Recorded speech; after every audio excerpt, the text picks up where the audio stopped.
آپ اس کے لیے کون سے ایسے اقدامات اٹھا رہے ہیں جو ہمارے ماحول کے لیے بہت ضروری ہیں؟ پرانے وقتوں میں بھی آبادیاں اسی جگہ جا کے آباد ہوا کرتی تھیں جہاں سے پانی کی گزرگاہ ہوتی تھی. زمین کا جو نیچے پانی ہے وہ گہرا ہوتا جا رہا ہے. ایک بڑی اچھی مثال ہے ٹیچر عثمان صاحب کے نام سے.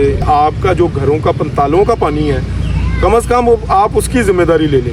ایک تو میں نے پودوں کو ماشاءاللہ بہت زیادہ انویسٹ کیا ہے, بہت بڑی انویسٹ کی ہے. تقریباً 1.5 لاکھ کے پودے ہم نے پتوں کی سے منگوائے ہیں. ریچارجیبل کا جو کنواں ہے وہ ہم نے انشاءاللہ اس کو بنانا ہے. اس کی ویڈیو بھی ہم لگائیں گے. ہم اپنے کوڑے کو نہر میں نہ پھینکیں, ہم اپنے کوڑے کو کھالے میں نہ پھینکیں, پانی میں نہ جانے دیں.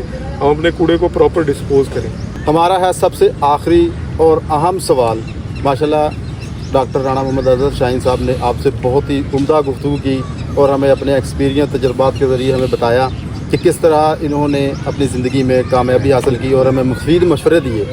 اب ہم ان سے جانیں گے کہ آپ یہ ساری چیزیں ہمیں پریکٹیکل کے طور پر بتائی ہیں. آپ اب قدرت کے لیے جس طرح آپ کہتے ہیں ماحول کو بچانا ہے, آپ اس کے لیے کون سے ایسے اقدامات اٹھا رہے ہیں جو ہمارے ماحول کے لیے بہت ضروری ہیں؟ دیکھیں جی, آج کل کا میرے خیال میں سب سے ضروری جو اقدام ہے نا وہ ہے جی ہمارے جو رین واٹر ہے نا اس کو واپس زمین کے اندر لے کے جانا.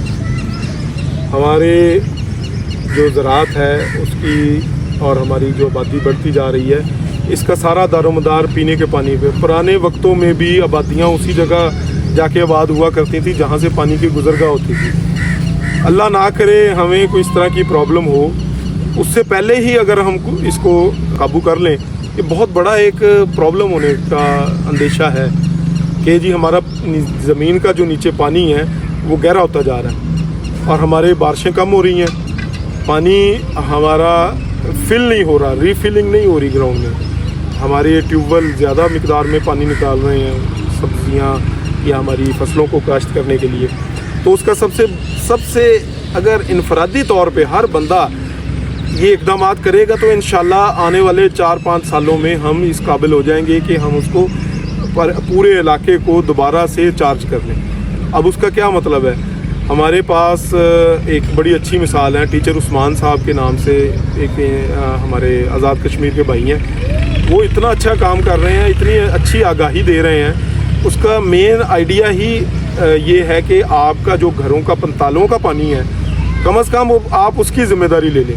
اب جو پرانے بنے ہوئے گھر ہیں اس کو بھی کر سکتے ہیں, لیکن ایٹ لیسٹ جو نئے گھر بن رہے ہیں ان کو آپ جا کے ٹیچ کر سکتے ہیں کہ یار آپ جو آپ کا پنتالے کا پانی, چھت کا پانی ہے نا, یہ بہت بڑا ایک ذخیرہ ہوتا ہے. آپ اس پانی کو سڑک پہ چھوڑنے کی بجائے یا ہماری نالیوں میں چھوڑنے کی بجائے اس کو آپ اپنے گھر کے اندر ہی ایک کنواں جو ہے اس کو بنا کے اس کے اندر ڈال دیں تو آپ کے گھر کے نیچے کا لیول اس کو وہ اچھا کرے گا, بہتر کرے گا.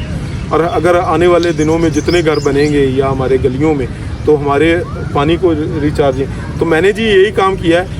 ایک تو میں نے پودوں کو ماشاءاللہ بہت زیادہ انویسٹ کیا ہے, بہت بڑی انویسٹ کی ہے. تقریباً 1.5 لاکھ کے پودے ہم نے پتوں کی سے منگوائے ہیں. تو انشاءاللہ 1 سال میں آپ یہاں پہ دیکھیں گے بڑی اچھی رونق ہو جائے گی. اللہ تعالیٰ ان کی حفاظت کرے, آمین. اور دوسرا جی میں پلان کر رہا ہوں کہ ہمارا جو اس کا چھت ہماری چھوٹی ہے ابھی, تو جتنی بھی ہے اس کا جو پانی ہے وہ ایک تو گراؤنڈ میں ہی جائے اور اس کا ریچارجیبل کا جو کنواں ہے وہ ہم نے انشاءاللہ اس کو بنانا ہے. اس کی ویڈیو بھی ہم لگائیں گے. اور یہی 2 مجھے لگتا ہے میری ذمہ داریاں ہیں. اور ہم اپنے کوڑے کو پراپرلی ڈسپوز کریں, ہم اپنے کوڑے کو نہر میں نہ پھینکیں, ہم اپنے کوڑے کو کھالے میں نہ پھینکیں, پانی میں نہ جانے دیں. ہم اپنے کوڑے کو پراپر ڈسپوز کریں. یہ ہماری مین نیچر سے ریلیٹڈ جو ہے نا وہ ذمہ داری بھی بنتی ہے اور اس کے اوپر ہم انشاءاللہ کام کر رہے ہیں.